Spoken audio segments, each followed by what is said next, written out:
Yeah. Good morning. It's good to see you all here. Good to have you all here on this beautiful, beautiful false spring day. Oh, I saw that post on Facebook about the seasons in Florida, where you have summer, you have false fall, you have summer, you have real fall, you have a little bit of winter, you have false spring, then you have spring, and then you have more summer. And it kind of seems to be the way it goes. It could be 50 degrees in the morning and then 80 degrees by the afternoon.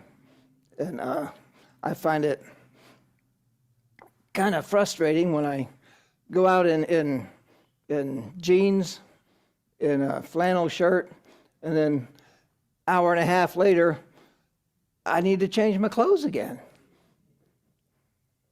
But today, well, actually, I can segue that right into the talk. Because to be able to do that takes strength. It does. It takes strength because you have to realize where you live. You live in Florida where things change like that. It'll be raining across the street, not be raining here. But it takes strength because you have to be able to adapt. Adapt to the weather here, adapt to the conditions here, adapt to whatever it is that's going on here in Florida. And right here in Florida, there is a lot going on consistently, which keeps us on our toes and which keeps us, let's say, allows us the opportunity to focus on our truths a lot. So strength for today is my lesson title. February is the month for strength. And I think it's appropriate that February is the month for strength because faith is the power for January. And faith and strength go together hand in hand. And everything that I read, the primary topic is strength and faith. But strength is one of those things, one of our powers, that is an enhancing power. It enhances the other powers we have. Strength enhances your understanding. It enhances your will. It enhances your faith. And it enhances whatever it is you need to move, you need to have move in your life. It will bring it more power and more focus. Strength physically is a relative thing. If a man can lift 300 pounds over his head, he's considered strong. An ant can lift thousands of times its body weight, but we don't consider that strong. We consider that insignificant, unless what they're lifting is something off of our kitchen counter and they're dragging it away.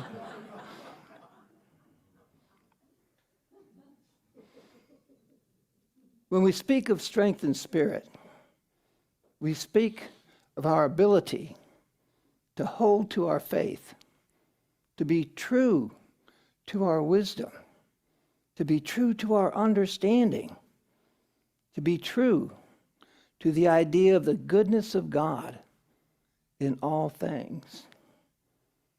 It's your power of strength which empowers you to carry on in spite of whatever it is that's showing up in your life.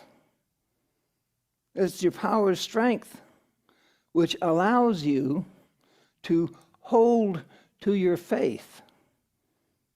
Hold to your faith in the face of the unknown. To persevere in your actions when you're working through a life challenge. When you're doing that, it is strength which allows you to move through whatever it is that life has put before you. Whatever seeming obstacle you face. Unity, we like to call them challenges. I had a minister friend who used to say, yeah, another challenge I have to go deal with. Sometimes he'd say it's another challenge or another blessing. Sometimes when these blessings pile up, it gets to be a lot. But it's our strength that empowers us to move through them. It's our strength that empowers us to pull the blessing out of the challenge, to transmute that challenge into the blessing. And oftentimes, it's simply the most we can do to get through the challenge.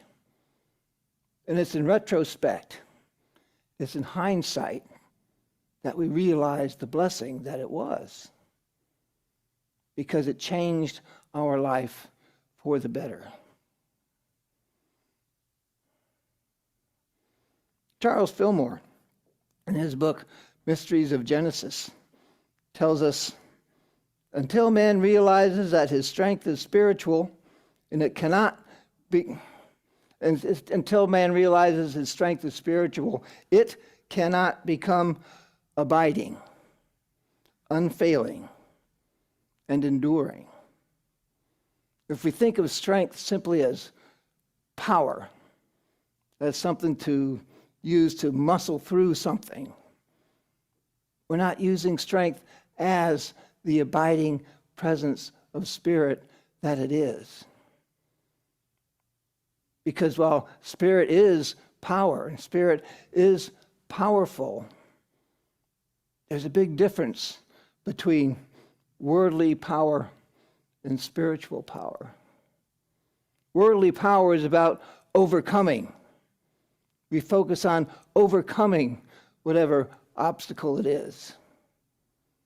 With our spiritual strength and spiritual power, rather than overcoming, we gain a greater understanding of it. We're able to move through it by understanding what is going on around us, by understanding what is going on to us or to the individuals around us.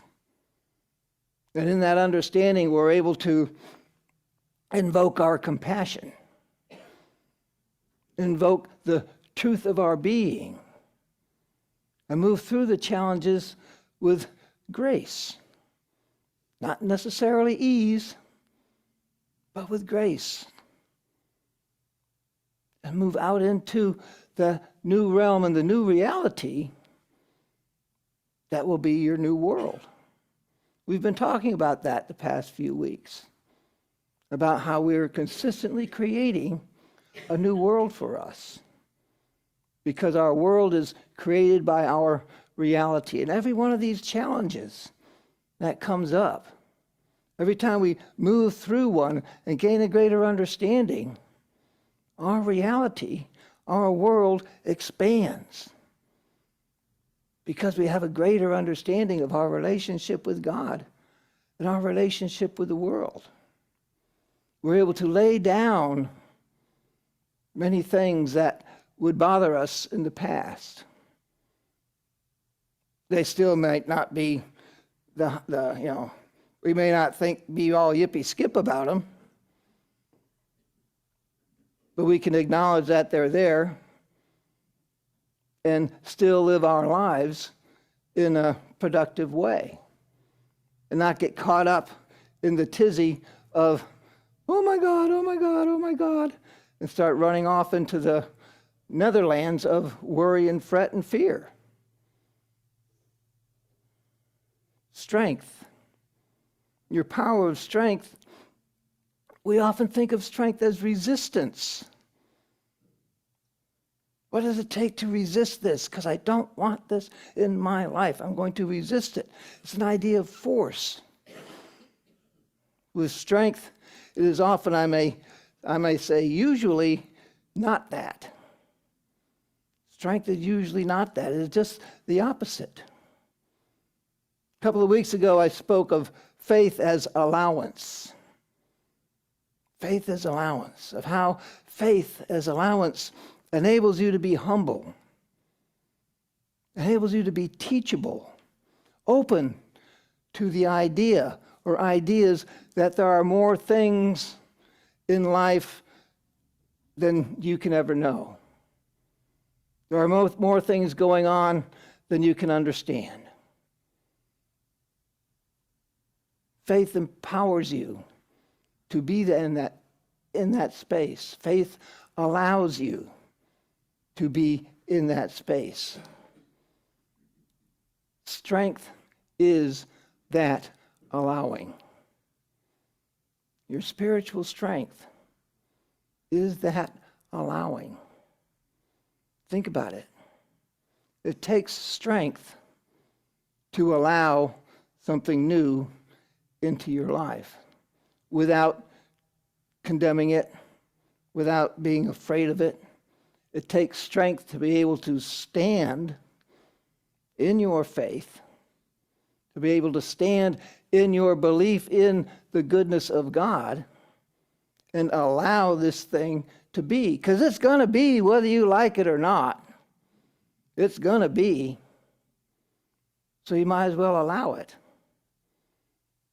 What you don't have to allow is how it affects you, how it affects your mind, how it affects your emotions, how it affects your life. You don't have to allow it to have a negative, detrimental effect.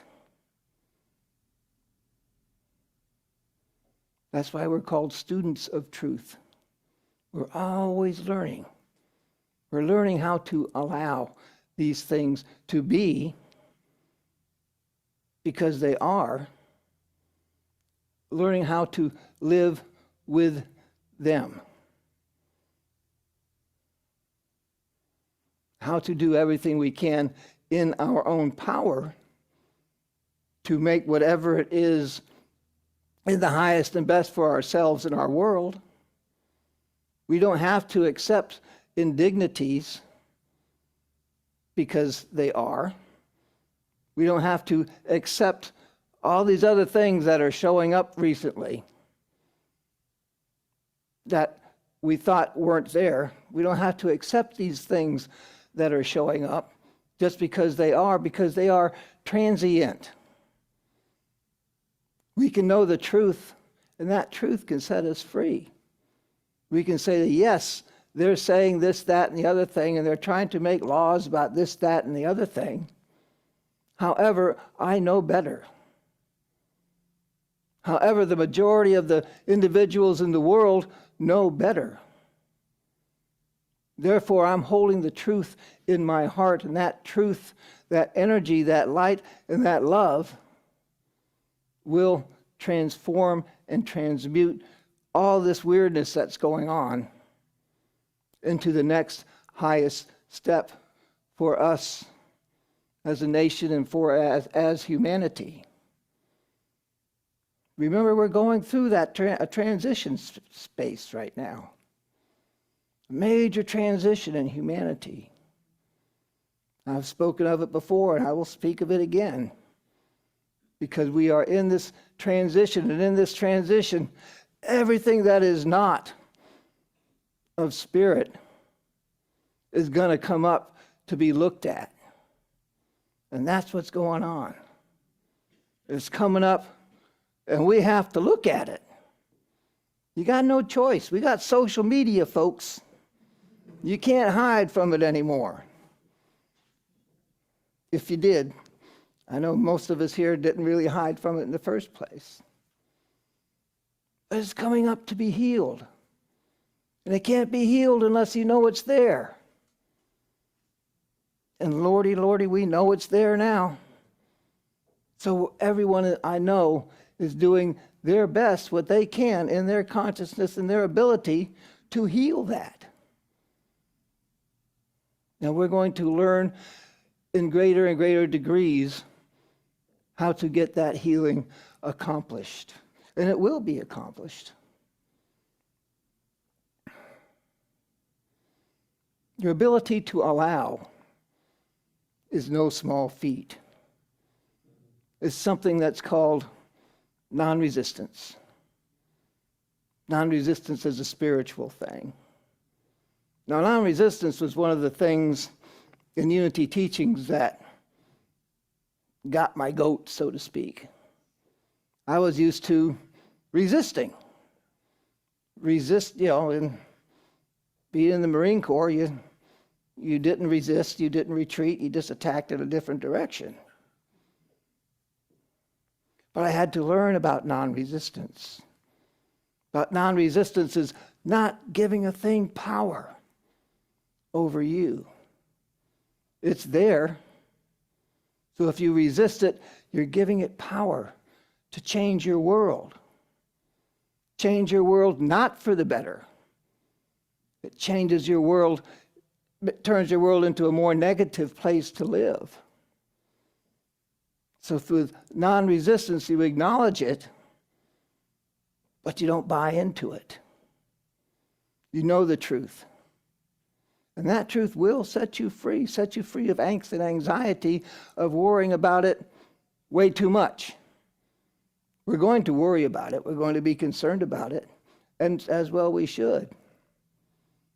But to worry about it, be concerned about it way too much, changes your world. That's why we turn so much stuff over to God. Because I can't do anything about it. I can pray, I can change myself, but Spirit is at work changing things now. So we turn it all over to Spirit. Many times we resist things because we believe that since it's not what I want, it can't be good. And all this stuff coming up is not what we want. And at the moment, it's not good in the all in all. But the good is going to come out of the healing. When this stuff comes up and gets recognized and gets put away for good, that's the good that's coming out of this. And it takes strength to move through this time of the world. We've all been brought here. Actually, we've all brought ourselves here for this particular reason, at this particular time in humanity. This transitional spot in humanity, believe it or not, you decided to show up in it. As crazy as it may seem. And you decided to show up in it because you yourself have a blessing. You yourself have a contribution in moving all of humanity through this time.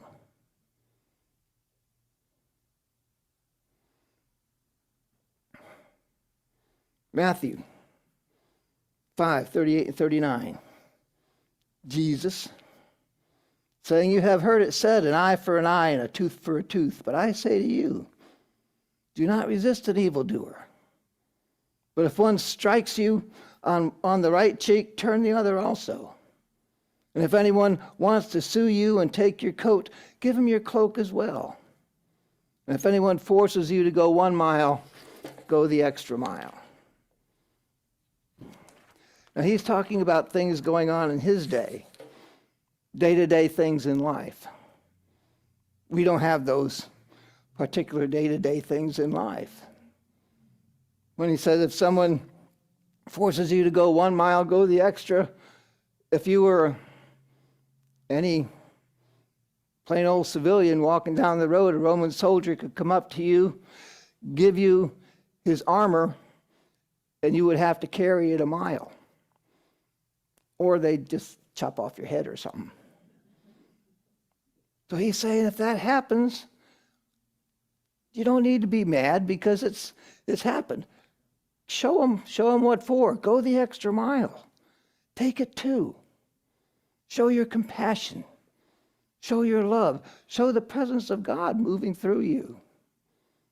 When it talks about giving your cloak also, if you were dirt poor and didn't have anything, and a debt, somebody you were in debt to wanted to sue you, they could take your coat. So you couldn't be warm. If that's all you had, that's what they'd take. You say if they take your coat, give them your shirt off your back. Be the bigger person. Move forward in the idea of, not in retribution, but in the idea of love. He's telling us to move away from the idea of reciprocal thinking. Reciprocal thinking is, if you do bad to me, I'm going to do bad to you, or I'm going to do worse to you. Move out of the idea of reciprocal thinking. Move into the idea of being the highest and best blessing you can be. And that, folks, takes strength. Because if someone pops you in the nose, you certainly want to pop them back.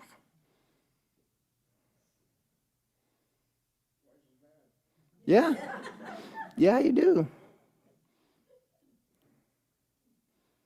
But he's letting us know that that is not the way through life, in a way that you are going to grow and gain in understanding and gain in your relationship and your understanding of your relationship with Spirit. You have to move past that. It's the patient persistence of your strength to hold to the truth that there is only one presence and only one power, God the good, which is going to see you through whatever life throws in front of you. Use your strength, folks, to allow into your consciousness a new bit of knowledge about yourself and your world, giving it space to bloom into a greater wisdom, bloom into a greater understanding. Your strength will bring you the courage you need to take that first step forward into a new and fuller reality for you, knowing that the strength and courage it takes to leave behind what's not for you anymore is the same strength and courage that will help you find what is. So this week, friends, be aware of the opportunities, especially the many small ones, because that's how they come. It's usually not, boom, big opportunity. It's little ones, little opportunities in conversation, little opportunities in the line at Walmart, little opportunities waiting for gas at the gas station. Little opportunities. Take these opportunities to build your strength and your knowledge about yourself, about your God. Rise in your patient persistence toward your highest good, because you know that God is good when?